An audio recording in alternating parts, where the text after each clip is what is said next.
Maryland cop in uniform caught on video allegedly kissing scantily clad young woman and goes into the backseat of a marked squad car while on duty. What is going on in Maryland? Let's talk about it.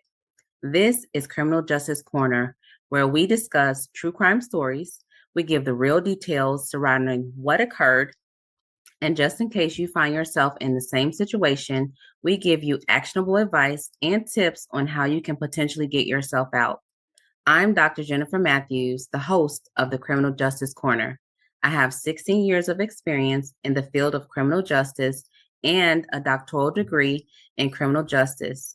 I am also a criminal justice expert in video evidence. Today, I have with me a special guest, retired police officer Ken Francisco. Mr. Francisco is a retired police officer from the suburbs of Chicago. He has over 20 years of hands-on experience in law enforcement. Ken, can you tell us a little bit about you? Hi, thank you, Dr. Jennifer Matthews. I appreciate you inviting me on your show. Absolutely.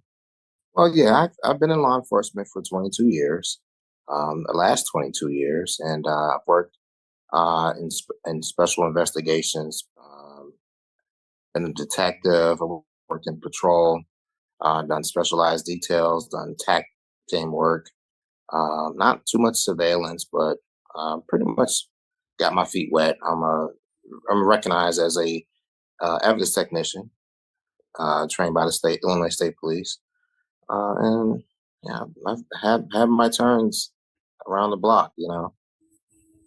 Well, I want to thank you for being my special guest today. Oh, absolutely. And let's dive into this episode. In the salacious clip posted to Instagram and TikTok, an officer with a shaved head gives a lengthy, passionate kiss to a woman wearing a tiny dress while aggressively grabbing her behind. The officer puts his arm around her shoulder. This officer in full uniform walks behind his marked squad car and helps her inside the vehicle. The officer then slides in alongside the woman and closes the door behind him. This is all caught on film by some men who could be heard speaking back and forth in Spanish, with one seeming to call the officer an animal. Now, both these men are watching this incident occur and they're filming it, and they posted this video and it absolutely went viral. Ken, what are your thoughts on this? First and foremost, I saw the video, which has about 4 million views at this point.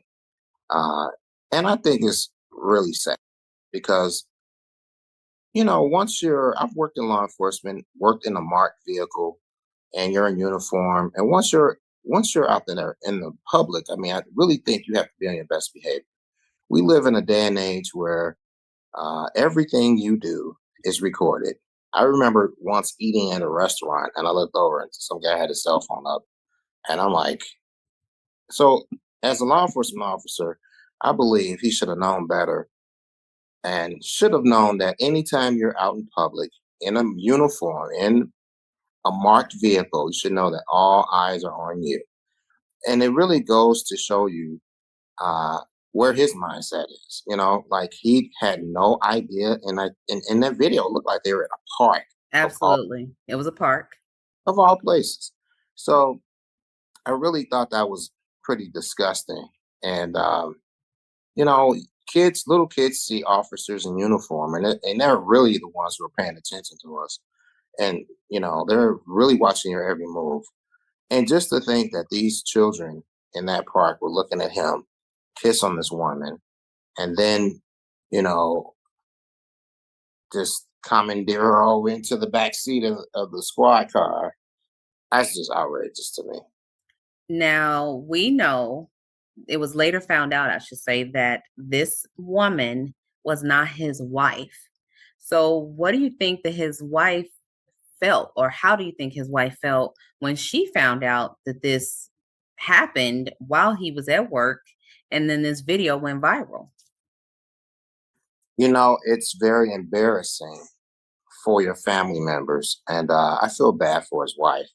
I think her name was like Paula Martlett, and she actually called into the news station and sent in a letter as well. But she was just saying about talking about how painful the ordeal was. But she did make a mention that I thought was kind of, you know, like, ooh, this might not be the first time. When she was like, well, I know what's going on. So I thought that was pretty odd. So it sounds like she may have a history of dealing with this type of behavior from her husband. Yeah, It's really a sad thing. I've always believed that when you go out and put that uniform on, one of the things you should always think about is if you're going to do something in uniform and you're in public, you must know that the world is watching. And if you screw that up, you're going to embarrass not just yourself, your department, your family, first and foremost, your children who look up to you, your children who have told all of their friends that their mom or dad is a police officer. And they have to face that too when they go to school. So you're not only just embarrassing yourself, you're putting your whole family in a position to really look disgusting. I think this true, is terrible. true. And it's interesting that you said he embarrassed his police department because his police department did identify him, and his name is Francesco Marlett. And so, with them identifying him, they had a stake in this as well. So, they were absolutely able to see that this went viral and they were embarrassed too. So, how do you think they would want to handle this situation initially? Well, I believe the news had reached out to the state's attorney office out there, and they informed them like this is an internal affairs matter. So I believe that the police department is going to review all of the incidents. I think this incident is pretty much what's going to break the straw on the camel's back, pretty much, because he has a history and he's had some allegations in the past that's led to him being suspended. Hmm. He's charged with a crime, and all of this while he's been a police officer. And now they have this. So if this does not tell you that this person has a behavioral problem, uh, I think I will hope that his administrators are looking at this situation as this is our time right now to get rid of this guy. I hope they do that because if they don't, they're going to most certainly have more incidents out of them, and it's embarrassing. I mean, I know police officers, no police chief, deputy chief wants to speak, or mayor wants to speak about your behavior that has embarrassed everyone. And I think that they got a job. I mean, they got some work to do because you're going to have to do something about it. And I would consider it's really riding that line of misconduct, if you ask me. And then I also feel like with him having a checkered past and then displaying this type of viral behavior, it can also call into question his other acts on the job, whether they were right or whether they were wrong. His citizens' complaints could go up because now the citizens are questioning what he did during their arrest or what he did during their stops. And I believe, I mean, come on. There's going to be a Me Too movement with this officer. There are going to be people saying, you know what, when he told my car, he, did something. I think that the best thing that this department, his police department, Prince George, could do right now would be to start the termination process with this officer. There's going to be a lot of complaints to come out of that. And also, I do believe when things like this happen, they have an effect on your credibility in court. So Absolutely. so no longer you have any real serious cases, and they've already aired your business. They've aired that he's had a in 2016 he was suspended and charged with child abuse. So although all of these, he can't even make a child abuse arrest because they're going to now say how they're going to pick him apart now. So the Hmm. charges were expunged, but however, somehow that information still leaked to the media. Hmm. So he was accused of beating his girlfriend's child unconscious, and in 2019 He had a domestic allegation, which this was something that Internal Affairs had to look into. Both incidents were later found to be unfounded, which they were not sustained or anything, which means that it pretty much went away. Hmm. But at the end of the day, it paints a picture of what this man is doing when he thinks no one's watching. Absolutely. So, you know, And if you can't trust the police, who can you trust? yeah, I think it's gonna open up a can of worms for that department. All of the traffic tickets and traffic stops this man has made are going to be scrutinized. And it would be wise of this police department to now try to move into some type of action of termination. Or it would be just good if he just quit. Like, just give up, Just man. throw in the towel, you're saying. Wow, try Just something. forget about it. There's more life out here. Try something else, you know? Yeah, Um, and I mean, because once you get into all of these incidents, I begin to think that you kind of tarnish the name of law enforcement. absolutely. And that's the last thing we need. You know, I love law enforcement, did it for 22 years. I will always be a fan of the women and men in blue. However, I am more aware these days of things that tarnish the name of law enforcement. We have a hard enough time as it is.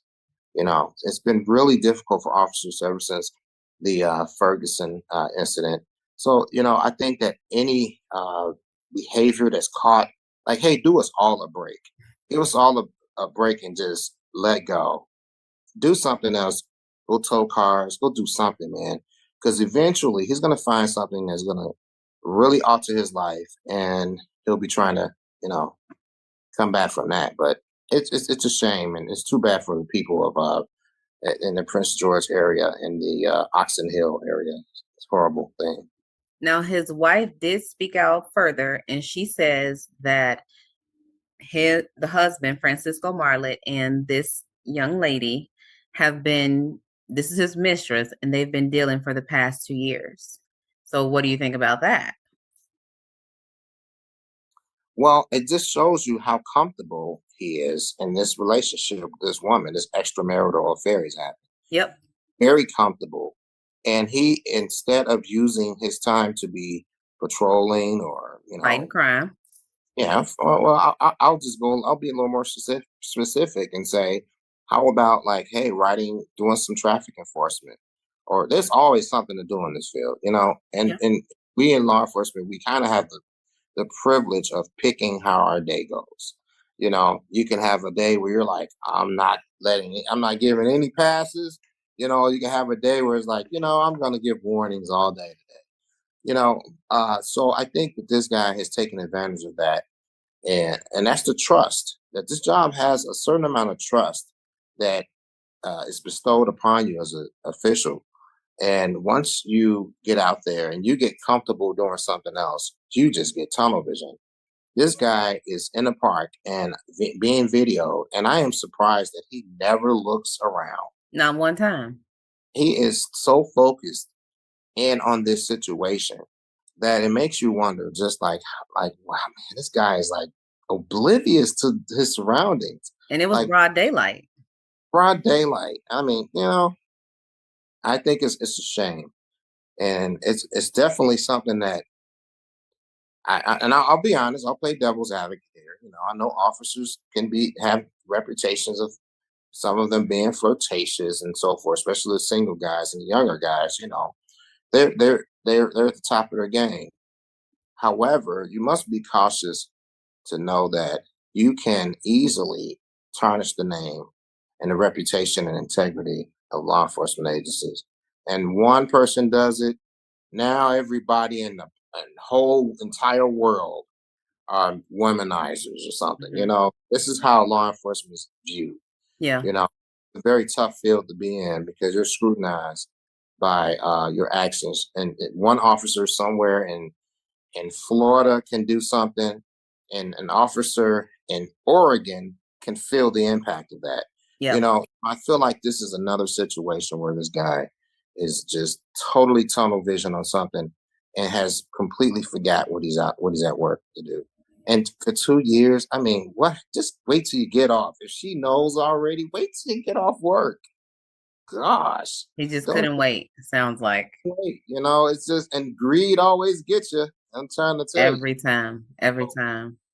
oh, Now, we know that the New York Post was able to catch up with this woman, the quote unquote alleged mistress, and she is quoted as saying that she feels like she did nothing wrong. What do you think about that?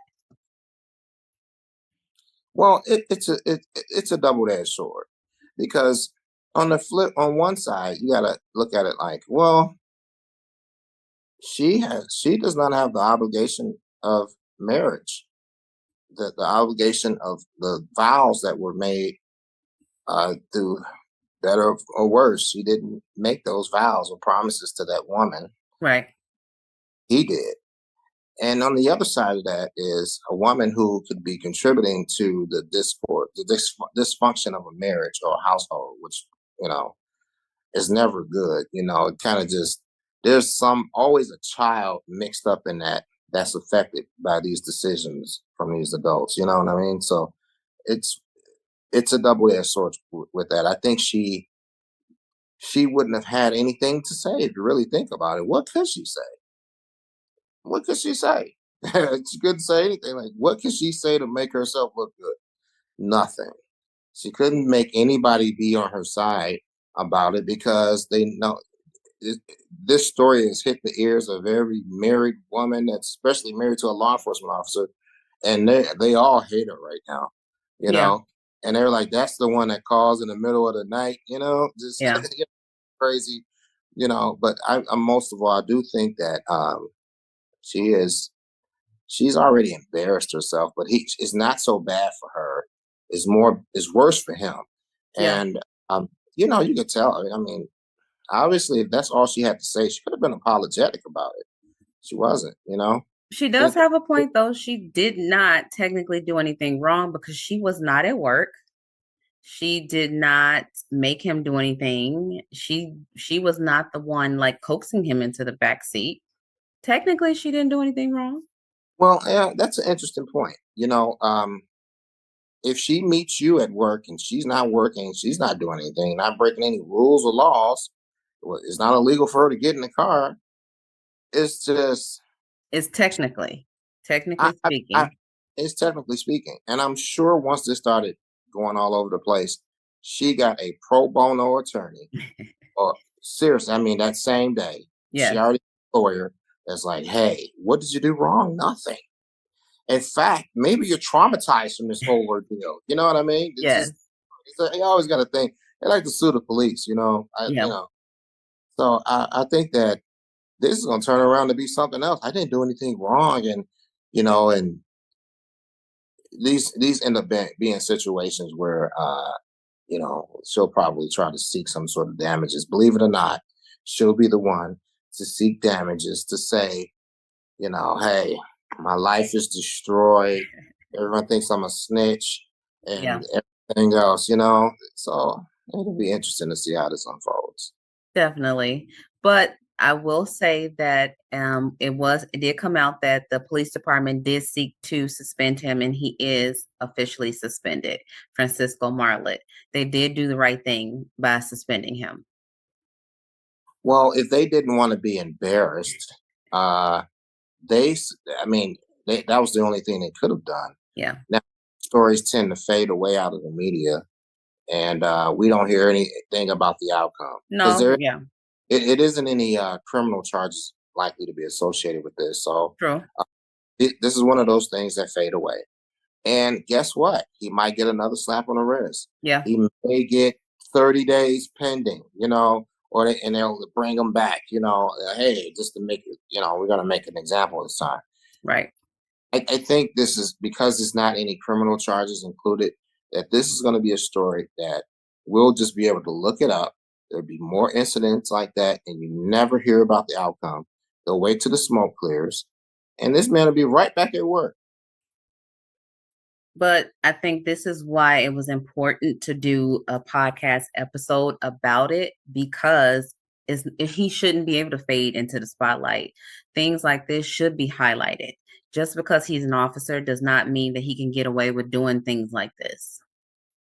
I believe that in this day and age, if you are doing something, you're caught on video.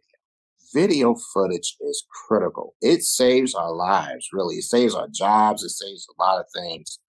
And a nice book, by the way, because you Thank really quite you. a few things in that book. I got a chance to check it out. And you know, if you don't know that everything's being recorded, there's going to be cameras on more things than we even know right now. We're even thinking about. I was thinking about the other day a bus driver. Bus drivers are going to have body cameras. Absolutely. There's going to go body cameras are going to go to other things, to other Sports. sports. I mean, everything. Doctors. There's a Absolutely. lot of stuff. Hospitals. We're just seeing the very beginning of this. And Yes. if you don't know that you're being recorded when you're out there with something that's supposed to make you stand out from everybody, like a uniform, then I really don't feel sorry for you. Yeah. I don't, because you have all the warrant. You're out there like, police presence is a form of force. Yes. You know, so hey, you're out there like, hey, it's me, the police. I'm over here in case you were looking for one. Yes. And that position, you're in a car that's marked for a reason. And these things happen, and you do something that draws attention to yourself while you're in the marked car and uniform and broad daylight. I really don't feel sorry for that guy. And we can't. We cannot feel sorry for him. And I definitely don't feel sorry for the quote unquote mistress either. And like I said, this is the reason why these types of cases should be spotlighted and talked about, because they are not above the law. Nobody is above the law. Nobody is above the law.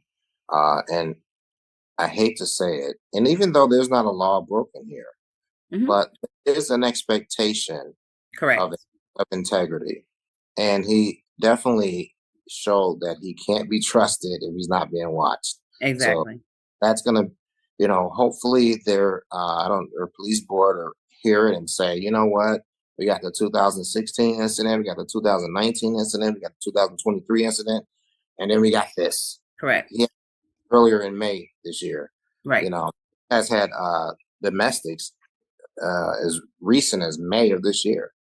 So if that don't tell you that you need to take this man's police powers away, and maybe even I don't know if they have concealed carry out there, but he's certainly someone you can't really trust to you know create a case or do a report for you. That's gonna, especially if it got anything to do with child abuse or domestics. It's like, are you gonna get a fair shake from this guy? Exactly. So Now, I definitely like to leave my listeners with some takeaways. So, my first takeaway with this one would be, if you are a police officer on the job, you should not be doing anything that is not a part of your policies and procedures. So, if it's not something that your supervisor would approve of, if it's not something that the public would approve of, you should not be doing it while you're on duty. That would be my takeaway from this whole incident. Ken, what are your takeaways from this? Dr. Matthews, I gotta agree with you. Okay. Because like, once again, we let's go here. I remember doing all of the incidents with Ferguson, and each time there was unarmed black man to get killed by the police, there was always this thing like how the officers didn't know they were being recorded. Right. It always turns out to be the worst kind of situation. You know what I mean? Absolutely. I think that you have to work this job as if you're being watched all the time if you're outside. If you're 24/7. Yeah, so if you're in this line, if you're in that line of work and you're don't be the police if you plan on being a pimp on duty. Don't be, don't be the police if you plan on dealing drugs or smuggling drugs, trafficking drugs. All of these things, they always get caught. And it always ends up with a child somewhere in the mix. that's affected by this. Growing up and get another job, but the kid of reputation and self-esteem will be destroyed. It just has such a long arm of effectiveness, in a negative aspect. I just think that, don't be you can't do anything with body cameras. And this body camera age, I mean, if it ain't a body camera, it's a cell phone. Every Right. cell phone got a camera. Or a Stop. pole mounted camera or a LPR license plate reader. It's so many cameras around. Cameras are everywhere on everything. And if you work in the public as a public official, that's the last place you want to do anything, do your dirt, so to speak. That's the last place you want to be out and doing anything you're not supposed to be doing. So if this happens to you, hey, may God be with you. Definitely. Well, Ken, I want to thank you for being my special guest today. This has been Criminal Justice Corner, and we post new episodes every Wednesday. Please like, subscribe, and share. And please catch us on the next episode. Thank you.